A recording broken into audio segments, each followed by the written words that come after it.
Hello again, this is UML Operator. All right, we are to the Settings tab in Sparx Enterprise Architect. This is the last tab in this series. We've gone through all of these tabs from left to right, and now we're at the Settings tab. In this session, we're going to be talking about the Security Panel, Model Panel, Reference Data, Version Control, and then we'll finish with User Tools. This is an advanced subject, so you can skip over to you want. I would use the chapters below and get to the panels or groups that I believe are most important to you, and that's going to be transfer, so you can export and import reference data, share between repositories. Settings, you might want to play around with settings. It's pretty cool. We'll talk about that more in other videos. Model types, I wouldn't play around too much with this. I would leave the Sparx factory settings, except for people where you're going to want to bring in your teammates, define them, and use them across your team environments and what you're doing. We get into UML types a little bit. Resources simply takes you to the resource tab in the browser window where you can get to document resources, pattern resources, and so on. Version control, I'm not going to really get into that one. The only one I really use the most is package control, just to put for team and cloud implementations, put packages under control. We'll talk more about that one. So, and then we'll finish up with user tools. These are the 3 user tools I configure. I'll show you how to do that briefly, because I like to get access to just launching Windows Explorer, my ODBC connections, and system information when I'm doing development, scripting, and things like that. All right, so let's get into it. Before we get started, I always want to remind you, you can go to Start, you can go to the Help book over here, and you can click on Open Help, and it will launch the welcome page for you here that you see on the screen from Sparx Enterprise Architect or Sparx Systems.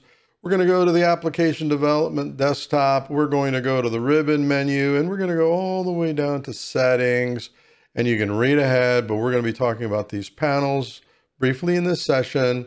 And let's get started. All right, in the Settings tab in Sparx Enterprise Architect, the very first panel or group is Security. We're going to skip over this one. This is for your administrators.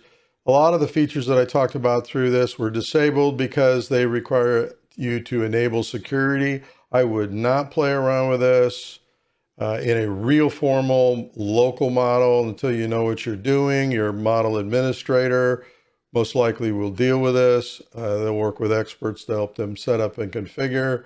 You can manage your own account, manage your locks.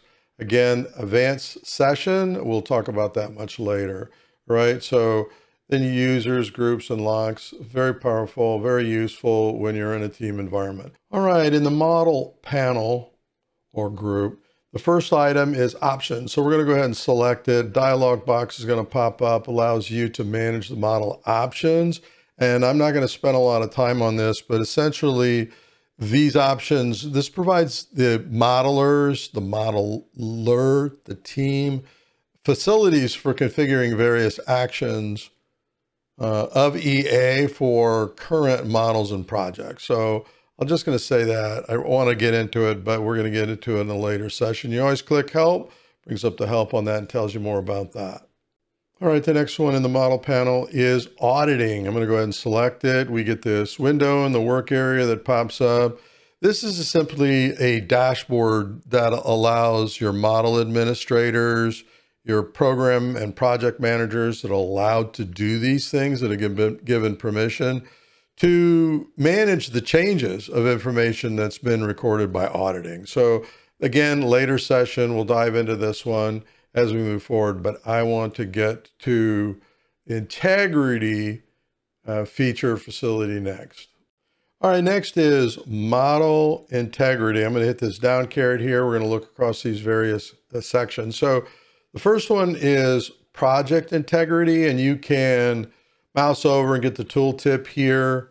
If I select this, basically I can run a report, I can run a scan that basically checks to run various things. Click Help to learn more. We'll cover this in another session. I don't want to spend a lot of time here. So project compare.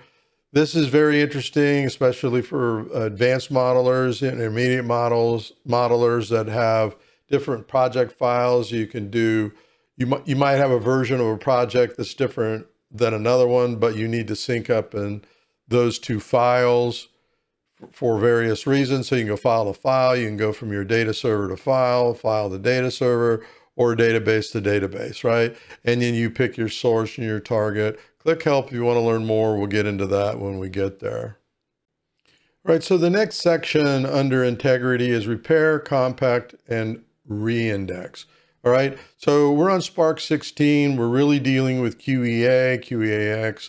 These are SQLite file formats. So again, SQL database. This isn't SQLite, but you could be in any data source, all right, any data technology, MySQL, MS SQL, Oracle, Firebird, etc. So this allows you to do some DBA or data administration cleanup and work. So you can compact your local file, right? I don't think, I moved to 16 and I got off of EAP, AEPX. This is basically where Spark started. This was using the Dow Microsoft Jet Engine 3.5 and 4, where you could do repairs, compact. Sometimes your databases, like any databases, need to be cleaned up. Spark's provided tooling to allow you to compact. So sometimes my EAP or my Jet data sources would get a little out of whack, and I needed to compact them. You get files that are 24 megabytes, and you'd run one of these exercises, and it would take it down to 12 megabytes. So cleans up a lot of stuff, deleted stuff, marked data delete, just a lot of stuff that's hanging out there. QEA, they added this in, I think in later build after 16 launched. I couldn't get to, hey, where's the compact? Where did I do that? Was added in, so this is great. So every once in a while, your administrator or you just want to run a compact. Things are running slow. You think things need to be repaired.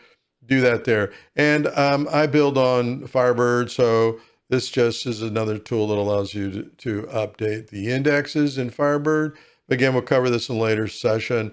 And then run patches. When you mouse over it, executes patches supplied by Spark Systems to update some model characteristics. All right, so we'll get into that later. Your Spark support team can help you there if necessary going forward. So next we're going to get into the one I wanted to get to, and that's transfer.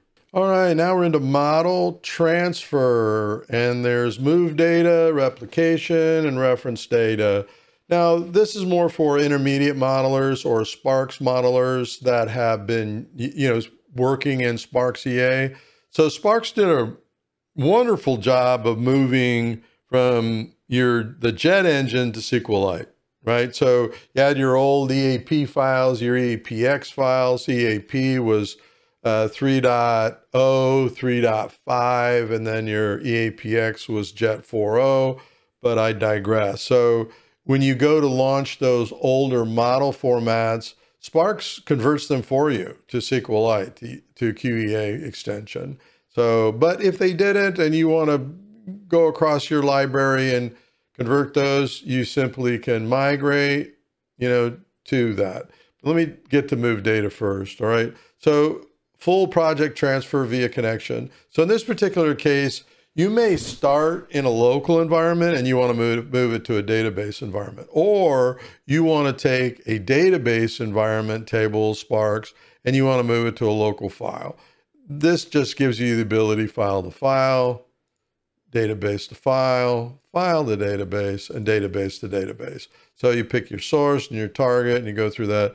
Click help if you need help. We'll cover that more in an advanced session, right? And then this is using XML, right? So native XML, so you can export. Let me go ahead and I'm going to export complete. So you get here, you can pick a package, you can export it to a target using native XML, and allows you to import that XML into that target environment. So very useful. Read help if you need it, but let's get to the most important stuff.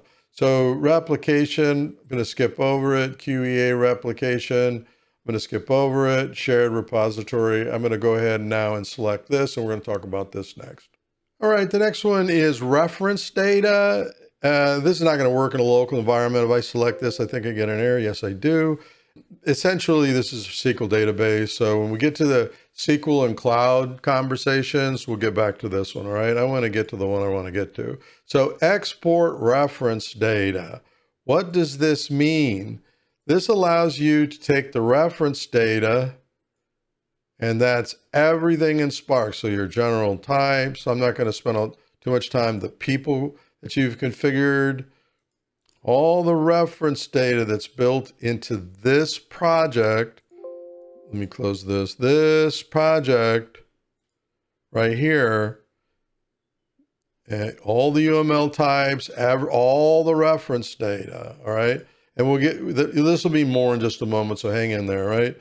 So you can export all of this reference data, select what you want to export.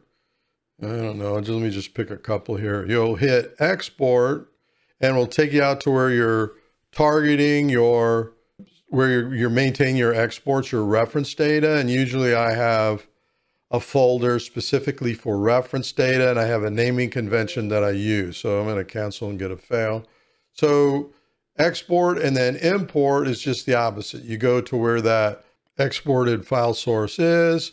You'd select it. I don't have anything there. We'll get into that more in another session. You can go to your shared or where that import file is. You'll bring in the reference data, and then you can choose the packages that you want to import into your environment, right? So your model administrator may set this up for you, but you're going to be using reference data a lot, want to exchange reference data. You're going to spend time in your local environments, especially if you're just starting to play. You're going to configure everything just the way that you want it.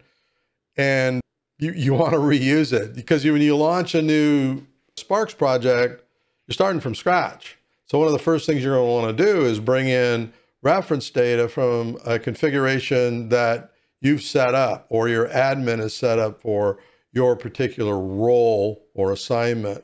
And we'll get into more of that later, especially when we get into reusable asset service, because that's where I store all my reference data. And then I can go out, I can bring in reference files, and then I can pick up where I left off. I have all the resources. I get all of the reports that I've configured, all the patterns I've configured, all of that stuff. So this will make more sense when we get into some other sessions. But out of the settings tab, these are the two items you're going to use the most around reference data.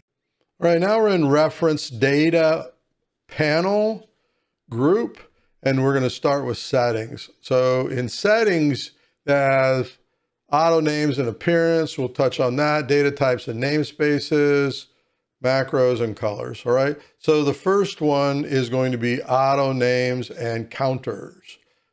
All right. So you get this dialog that pops up, and you can choose what element type that you want to apply auto name and counters to, stereotypes and so on. So let's jump into that.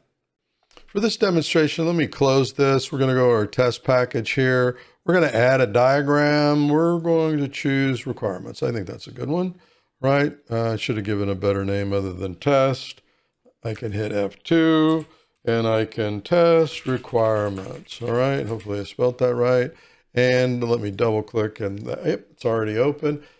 Let's bring a requirement in from the toolbox, right? So give us the toolbox related to requirement type diagrams. Let's drag one in. So what Sparks will do, I can keep dragging this in. You see it's incrementing 1, 2, 3, right? For you. So if you want to come up with your own auto references, we go to settings, auto counters, we come here, let's hit R to jump down this huge list and look for requirement. And I'm going to skip over optional stereotypes, and we could sit here and give it any prefix that you want. So scope, number, colon, space. We're going to start our counter at 001. We don't think we're going to go over 3 digits for our counter. And then we might want to put a colon after that, a space, and then this will set us up so we can give it a title, right? Make sure you click apply at creation, otherwise it's not going to work, all right? So you can turn this on and off and use this when you're setting up your counters for your various types as you're going forward. And then you can even auto configure your aliases. I'm going to skip over this. It's a little bit more complicated subject when we get into aliases and how you use those. I'm going to go ahead and hit save and close, right? Now, when we bring in a requirement, look what it just did. Auto named it scope number 01. Let me bring in the next one. Scope number 02, because it's incrementing. Scope number 03, and so on. Right. So as you're creating these, you might want to put some placeholders in. You're brainstorming with the group, as I talked about in a requirements video, which I'll put a link above on. And hey, these assumptions are moving to requirements. They're moving to risk, functional requirements, business requirements, security requirements. So there's all sorts of different types of requirements, and you can put placeholders in very quickly for particular conversations. So love this feature. Sometimes it gets a little frustrating because you'll bring a scope item in and you'll forget to auto configure it. So what I typically do when I'm done doing this, I go back to settings, I go auto names, go down here, hit R, find requirement, and there it is, right? And then I just turn it off, right? So, because the next one, you can see that is incremented at 4. And if I accidentally added a 4 and a 5 and a 6, I went, oh, it's a different project, because, you know, you might have project, I don't know, project 1, 2, 3, and then that's what you're going to increment it. You want to start that at 1, right? This other project didn't have a project number. It was a concept, ideation. So now you get into a project, you want to start it at 1. Or maybe you already have some requirements that are named out 1 through 5, and you want to start at 6. So you come in here, make sure you apply, because when you get started, I'm going to hit save and close, and you bring a requirement in, it will name it the way that you want it so that you're able to hit the ground running in your requirement solicitation and requirements development, which I talk about in requirements videos and a couple other areas. So let me swing back over to Spark Systems help facilities here for you. Like I told you, you're reading ahead.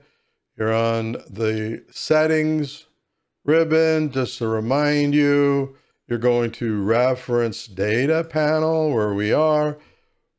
Look at these links here. I mean, Sparks provides a great amount of support and help. Step through these on your own. We'll get into them more details when we get into real projects, but utilize Sparks Systems help facilities. I mean, there is so much here, support, even the Sparks community support, that it's going to be very useful for you getting started. After you come off that help, it's going to tell you about the next section, data types. I'm not going to spend a lot of time here on this one, but read about it in there. You can set up your data types. And let's see here. Let me click through this as quickly as possible. Your namespace roots. All right. We'll learn more about that when we get in a real project. Your coding data types. All right. You can click help on these as you're going forward. Your processor macros, right? Depending on technology, the selected language, and colors. So get project custom colors, set project custom colors. So this is your model administrator, your team setting up common use, because in your local environment, you may get carried away with your themes and your styles and your coloring. But for your projects and your teamwork, you got to be in sync, right? Because you might be using coloring for governance. You might be using UML coloring, which I always give credit to Peter Coates back in the late 90s when UML started.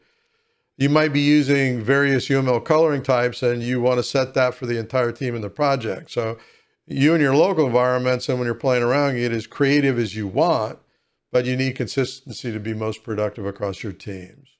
All right, in the reference data panel, we were going to click on UML types. Now, I'm not going to spend a lot of time here. There's a lot of UML types, stereotypes that are canned and set up by Sparks.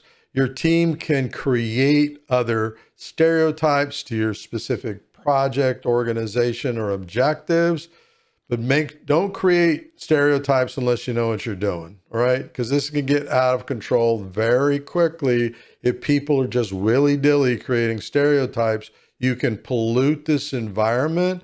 People will misspell stuff, but you know, it could just create all sorts of problems. I'm going to leave it at that. So when you're creating a stereotype, make sure you're doing it properly. All right. You're giving a stereotype name, you're applying it to proper consistent group name, you're basing it off various element classes, base classes, and you're defining what the stereotype is. All right. And you can always create new stereotypes here. You can create stereotypes while you're out there modeling, and we'll write to here in many cases. But later on, we'll get into UML types. We'll get into overriding appearances, shape scripts, all of that interesting stuff. All right. So tag values are more, I want to say, advanced subject. We'll get into tag values in a later session. Tag values are extremely important to UML. I mean, stereotype, tag values, constraints. These are the things that define your elements in object-oriented development, object-oriented design, and object-oriented architecture. Cardinality, don't mess around with this unless you know what you're doing. Otherwise, take the factory UML, OMG, standards. You know, you got many, you got zero to many, 0 to 1. If you don't know what cardinality is, go to Google, read about it, hit the help down here in Sparks, and learn more. But don't mess around with cardinality. I try to keep modelers that, you know, really that's not their job to deal around with configuring your reference data and your ML. Trying to keep them out of here, but it's available for you to play around. So we're going to get into model types next, which is kind of interesting. Limited stuff you can do here, but important to understand, at least at a high level. All right, now we're on general references, starting with people, right? So normally this is your model administrator, your program manager, project manager allowed to do this. This is essentially you come in and you bring in your project authors. Now it might be blank for you. I have some for this demonstration. I've created some authors for the demonstrations and the learning series, but you know, you can do that. Your project roles, you can add roles, manage roles. So I'm just going to pick one, business analyst. You can define what roles are. I am not doing that here. I think almost all of these, maybe I created this one, maybe I created this one, that are canned in Spark. So you've got some starters that are there, but you can define your project roles as part of reference data, right? Resources, you can add in resources here, name, organization, contact information, and all of that. You can import this data in from your program management group or program management office, or whoever's managing your resources in HR. You can bring those in. And when we get into turning security on and tying it into your directory services, you can bring in some of that data into resources. And then your project client. So you can manage your project clients, your stakeholders, you know, the people that are funding your effort, leading your effort. You can put them in here as well. And then you have your resources versus your project client stakeholders. All right. So that's people. Click help if you want to learn more and go from there. So when I'm going into this, general types, please don't mess around with this unless you know what you're doing. But you can add status, change colors, constraints, difficulty. We'll get into more of this when we get into real projects as we're going forward. Again, click help if you need help in understanding that. So project indicators, same thing. Don't mess around with these things unless you know what you're doing. We're getting into weights. We're going to get into estimating, capacity planning, and all of that fun stuff. So these analytics are critical to managing your overall delivery inside and outside of Sparks. All right, so maintenance, another dialog box pops up. Sorry, it popped up in my other window, my other monitor. Again, same thing. Don't mess around with these unless you know what you're doing. Click help, learn more, but we'll get into this more when we get into real projects. All right. And then keep clicking on the wrong thing here. Estimation factors. Okay, again, when we get into use case points, we get into estimating, capacity planning, and all of that. You can assign weights, values, right, to each one of these areas. So when we get into more advanced subject areas, we're going, you know, environment complexity, default hour rates, all of this fun stuff. You're going to be using your admin or your program manager may be managing these particular factors.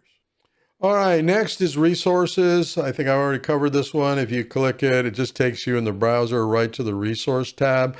And we'll get into this more, especially when we get into the reporting series and we get into reusable patterns, pattern building, and so on series. All right, so I'm going to jump over to images. And this is where some of you might have some fun. I get frustrated when people learn about this because they can really boggle down. Is that a word? Boggle down your repository with bringing in images improperly. So this is Image Manager. Typically what I do with my team is I use this to go through it and delete their images.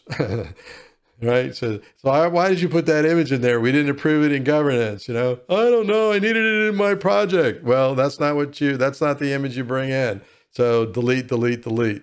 But we'll go over this more in just a second. Now there's some preset images that come in based off of the packages, the MDGs, some other things that you're doing with industry and you're bringing in tooling. But all of these are canned in Sparks, all right? So I didn't create these little icons you can, bring into your particular save. Is there anything interesting here? Like this one, this is because of TOGAF. So it brought in the application development method. It brought in some various images. Might use these, right? Undo. So anyways, you can add new images. You select new, you go out to where your images are, you bring them in. Sparks provides a zip file that can bring in a lot of Visio type images that you can apply to your elements if you just want to give them a different shape. Because sometimes, you want your images to represent graphically this subject area within your model. So when you get into AWS or Azure Cloud, there's a package of images that you can use for building your models. We'll get into that when we get into, cloud architecture, modeling, and so on. But so managing images is critical. Please know what you're doing when you're bringing in images.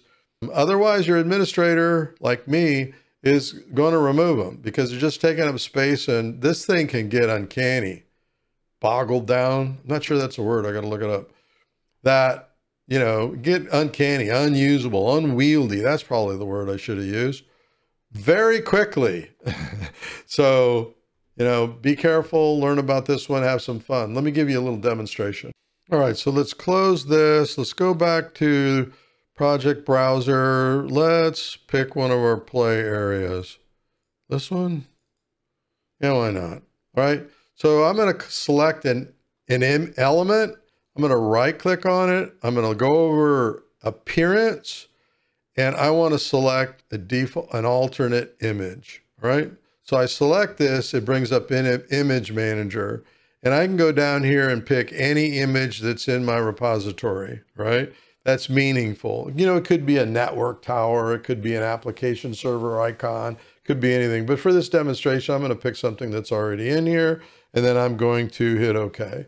So what it did was it applied an alternate image to this image, right? So very useful when you're building PowerPoint presentations or you're building out presentations or model views for your non-technical stakeholders, because pictures speak 1,000 words, but I have a saying that people can quote me on. We tend to mumble a lot.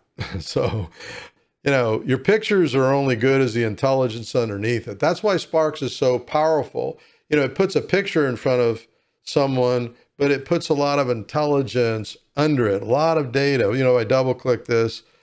I have all this place to write intelligence, store files, maintain, a lot of different stuff that we're going to be going to, building scenarios. You don't get this in any of the other modeling tools in the industry. It's one thing to draw really cute Visio pictures or PowerPoint or go out to, I'm not going to pick on anybody, some of this tooling that's out there, and you're just drawing boxes and lines. And there's no intelligence under it. I'll go to architects after they use one of these online tools or one of these other tools, and I go, what does this represent? And 6 months later, 3 months later, sometimes like 3 days later, oh, I don't remember. Well, you don't have any intelligence. That's kind of useless. So Spark's extremely powerful. I don't care about the cute pictures. I care about the data that's under the models. That's all I care about. The cute pictures help others very quickly visually pick up on what you're doing, but Sparks gives you the ability to dazzle your viewers with specific views, viewpoints to support various concerns. So anyways, that's enough on that one. Let's move on. Okay, so now we're over in the version control panel or group, and you have project version control. I'm going to go ahead and select it. You mouse over, you have a tooltip. Let me go ahead and select it. You can set up version control settings for the project. Cover this, more details in another session. I don't use this. Gosh, I haven't used SCC, CVS, or Subversion for years. I'm on Git. However, you can set this up for your Team Foundation server, and we'll do that in a later session when we're setting this up. All right. So I'm going to go ahead and you can hit help to learn more, please. Sparks does a good job there. We're going to move to package version control. Now, I've already covered this. Essentially, you can take any package that you're on. In this case, I'm on the sample package. So, you know, it's going to auto create sample XML naming for you and give it any name you want. Set that up, cover it more in detail in another session. All right. So I use that a lot. So let me turn this off, cancel. All right. So in the next one, work offline, I'm going to go ahead and select it. And if I've configured these other things and I'm going to work offline, resync, check configure. Yeah, see, it's not set up. So I'm going to, this function is, you know, you have to configure stuff to make it happen. I'm not going to click yes on this because I don't want to resync the status. I haven't configured it up and, you know, I don't want to continue. So I'm going to hit no and get off that one. Check configuration. It's just going through the configuration based off your configuration settings. You can see over on the right side, system output, validating configuration settings. Let me drag this output out here. All right. So very nice feature. So what it just did during the validation, version control, see that? Validating configuration settings, version control, no version control packages found. Nothing was set up, right? So I'm going to go ahead and close that, right? We're going to move over to user tools. We'll get back into version control, but the only one I really care about is package version control, and I've already talked about that. We'll get into more of that later when we get into real project delivery. All right, we're in the user tools group, and you might not have anything here, and you're going, UML operator, how do I get those things into user tools? So there's a couple of ways to do this. We're going to go all the way back to the start. The very first one, we're going to go to preferences. So you can select on other options, and then you can go to tools, and you can add your tools right here. I'm going to close this. Another way to do it is in toolbars, tools. You can add your tools here, right? So it's just as simple as clicking the add button, right? You know, adding in whatever tool you want to bring in here, and I'm going to cancel because I don't want to do that. And let's bring it up this way. We're going to tools, and you just, you know, command line, wherever the exe is for that tool, like, you know, Windows Explorer is in your Windows directory, and I'm not going to go to it. ODBC is in your Windows installation. System information is in your Windows installation. You basically just find what tools you want to bring in, and it could be any tools, right? But the most important tools that you use while you're modeling or doing development, you're able to launch right from Sparks, all right? You might be launching a Jira Align. You might be launching Bugzilla. You might be launching some other tool that you use in conjunction with your modeling. You might be launching your integrated development environment or whatever other tooling, right?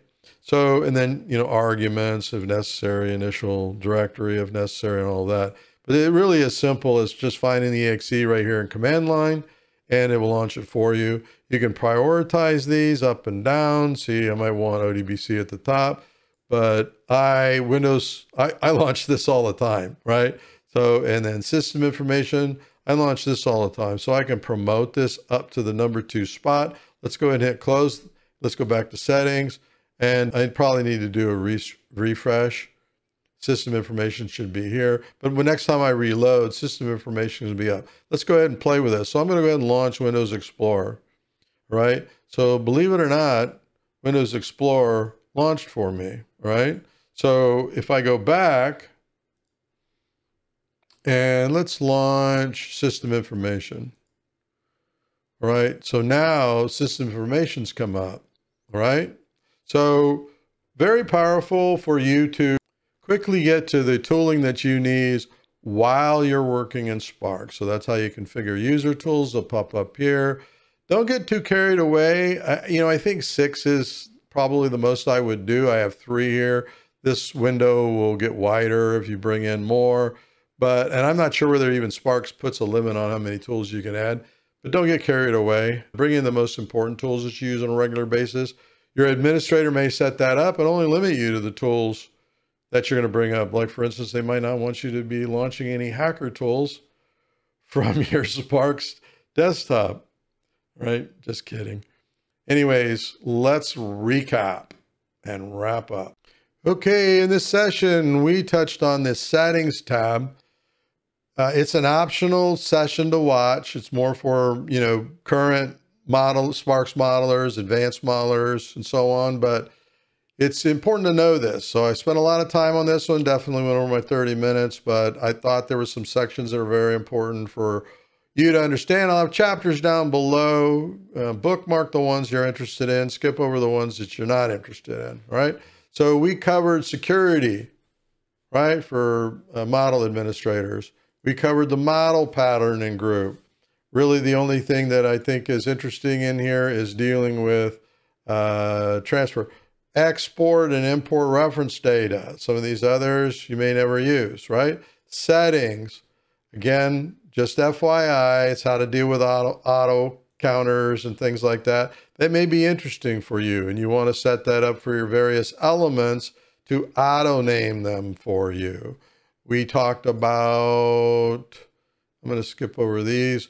We talked about UML types, more of an advanced subject. Be careful in managing your stereotypes. We'll get into tag values in a later session. All right. So we talked about general reference. Be careful when you're messing around here, but most importantly, just setting up, your name, other modelers, authors that are working with you, especially when you start building out in a team environment. We talked about, I already talked about reference data. So when you're syncing up two or more different modeling environments, you all want to have the same reference data. So sync that up, export, import, share your reference data, make sure you're all using the same reference data when you're building your models. All right, I'm going to skip over this other stuff, more advanced. Resources just launches a resource tab. Yeah, there you go. That's cool. Images, yeah, that's cool. Be careful when you're playing here. Don't get carried away with adding a bunch of images that are unnecessary. Later, we'll get into images, show you how to import image packages and things like that that are relevant to the work that you're doing. We talked about version control with focus on package version control. Talk about this a lot. The other version control I don't really do, but it's an important subject, especially when you get into team modeling. All right, I'm going to skip over all this other stuff. And we close with user tools.